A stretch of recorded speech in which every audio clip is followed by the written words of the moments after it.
جادو کرنا اور کرانا، سیکھنا اور سکھانا ہر طرح سے حرام ہے، لیکن اگر کوئی انسان کسی دوسرے پر جادو کر دے یا کرا دے تو پھر کیا کرنا چاہیے؟ جادو کرنے یا کرانے کی بہت سی وجوہات ہو سکتی ہیں۔ ان میں سے جو بڑی وجہ اکثر سامنے آتی ہے وہ ہے حسد۔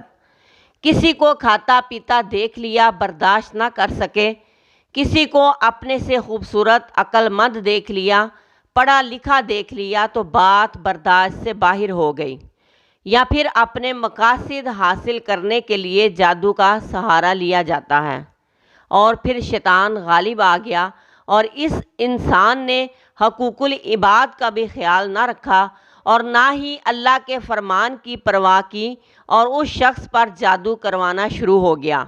آج کے دور میں لوگوں کو جادو ہی ہر مشکل کا حل نظر آتا ہے، جبکہ ایسا نہیں۔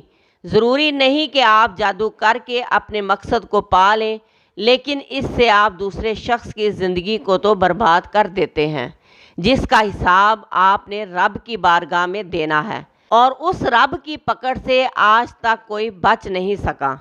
اب بات یہ ہے کہ اگر کسی پر جادو ہو جائے تو وہ کیا کرے؟ کیا بڑے بڑے عاملوں کے پاس جائے، موٹے تازے کالے بکرے دے، یا پھر مختلف غیر شرعی طریقے اختیار کرے؟ نہیں، ایسا بالکل جائز نہیں، بلکہ شرعی طریقے کے ساتھ اس جادو کا توڑ کیا جائے۔ غیر مسنون اور غیر شرعی طریقے اختیار نہ کیے جائیں، کیونکہ جان تو گئی، ایمان نہ جائے۔ اس لیے نبی صلی اللہ علیہ وآلہ وسلم نے جہاں مختلف علاج بتائے ہیں یا کچھ علاج قرآن پاک سے تجویز کیے جاتے ہیں، اس کے ساتھ ساتھ کچھ اور طریقے بھی بتائے ہیں۔ ان میں سے ایک طریقہ یہ ہے، سبز بیری کے 7 پتے لے کر 2 پتھروں کے درمیان ان کو کوٹا جائے، یعنی سل بٹا میں ان کو کوٹ لیا جائے۔ پھر ان کوٹے ہوئے پتوں میں اتنا پانی شامل کیا جائے جو کہ نہانے کے لیے کافی ہو۔ پھر مندرجہ ذیل آیات پڑھ کر پانی پر دم کریں۔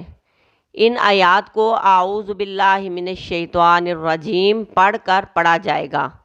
سب سے پہلے آیت الکرسی، اس کے بعد سورۃ الاعراف کی آیات 117 سے 122 تک، پھر سورہ یونس کی آیت نمبر 79 سے 82 تک، 79 سے 82 تک، پھر سورہ طٰہٰ کی آیت نمبر 65 سے 70 تک، 65 سے 70 تک۔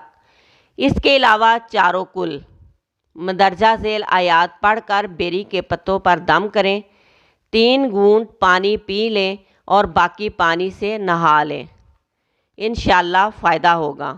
ضرورت پڑے تو 2-3 دفعہ اس عمل کو دہرا لیں، اس میں کوئی حرج نہیں، یہاں تک کہ مرض ختم ہو جائے۔ یہ طریقہ میاں بیوی کے درمیان اختلاف دور کرنے کا علاج بھی ہے۔ اللہ تعالیٰ ہر انسان کو شیطانی شر سے محفوظ فرمائے، اور اللہ پاک ہم سب کو صحت و تندرستی عطا فرمائے اور اپنے حفظ و امان میں رکھے، آمین۔